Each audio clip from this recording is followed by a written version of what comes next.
Our sportsNOLA.com trivia question of the evening. Mark Ingram broke loose on a 75-yard touchdown at San Francisco. Who holds the Saints franchise record for the longest rushing play? I got it. Do you know it? Here it is, George Rogers. 79 yards against the Cleveland Browns at the old Municipal Stadium on October 18, 1981. Covered the Saints. Wow. Was there at the time. Remember it well. Morton Anderson kicked the field goal to win the game off that dirt. And it was pretty lengthy, too. I want to say 50 yards. It was pretty special at the old Mistake by the lake in Cleveland. Yep. That was Ricky's rookie season. Yep. Ricky, you remember that game? Yeah, 1981. Big George was a load, too, boy. He can run that ball. When he came out of college, he had the speed to go with the size. Right. He was really good, and that was a great win for Bum Phillips and the Saints as they got their regime rolling. It is time now for our sportsNOLA.com hot seat segment where we put Brian Alley Walsh on the hot seat with the hot topic of the day. And here it is. It's all about your New Orleans Pelicans. Real simple. Should the New Orleans Pelicans make staff changes? Brian, you say what, my friend? I say thank you, my friend, for throwing it to me. 35 years ago, this guy was a rookie in the NFL, okay? 35 years ago. He doesn't look a day over 29. Ooh. Woo! All right, right off the bat, absolutely. There is no question in my mind. I didn't necessarily think so last year in the offseason, but look, when I'm not an NBA aficionado, okay, but I follow the NBA. I follow the association, if you will. You look at this roster coming in. Other than AD, all right, and Buddy Hield, I just didn't know any of these guys. Solomon Hill, how do you pay that guy that kind of money? All right, they lose Anderson, they lose Gordon, and this club, they're 0-6, soon to be 0-8 or 0-9, coming back here at the end of the week. All right, and I'll tell you what, by the end of November, all right, this club will be lucky to have 3 wins. You can't be 3-15 or 5-13 going into the month of December, all right? This is Dell Demp's 7th year.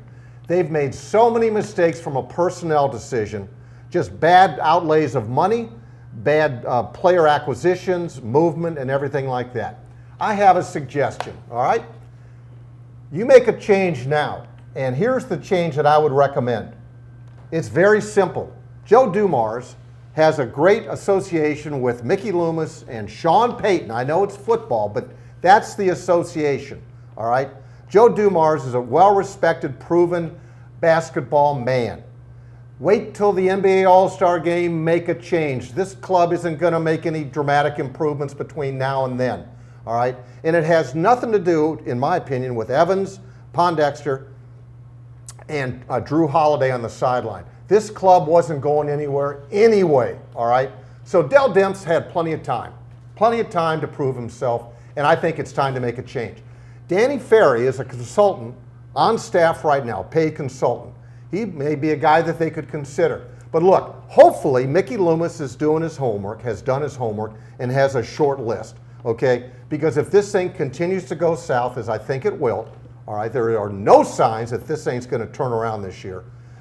They need to make a change. And look, if not, here's the potential bombshell. If AD becomes so disenchanted that he wants out, it doesn't matter if he's 5 years and $145 million. Contracts today in the NBA don't mean a darn thing. They can trade that, and they'll have teams waiting in line. One thing they can do is move AD and get plenty of good picks and maybe some player acquisitions and rebuild.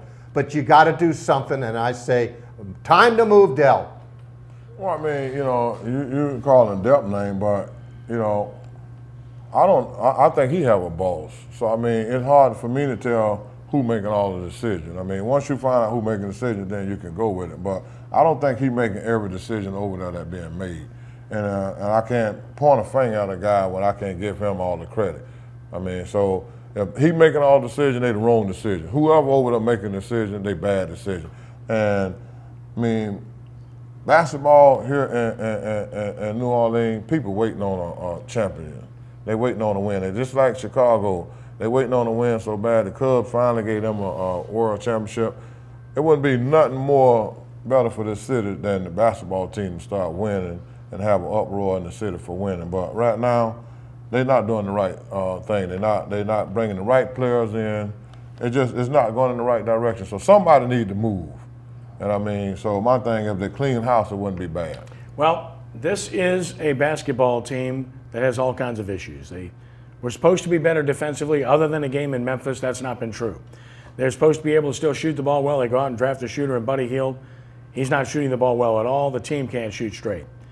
They're supposed to be a team that retooled with guys that have more flexibility. Your second leading scorer of that retooling is now gone, Lance Stevenson. You're supposed to get guys back. That hasn't happened. Evans is still out. Drew Holiday, for unforeseen circumstances, still out. Quincy Pondexter, still out. You're supposed to make good decisions with money, with the likes of Ashik, not true. Solomon Hill, not true. Galloway, you could go down a list. How they spent their money certainly has to be considered an issue because they're not getting the productivity out of the investment. Anthony Davis is playing extremely well, but again, Lance Stevenson was their second best option, and he's gone. You hope to get Evans back by, I don't know, maybe late November, early December. What kind of condition will he be in? What kind of contribution will he make? You don't know when you're going to get Holiday back.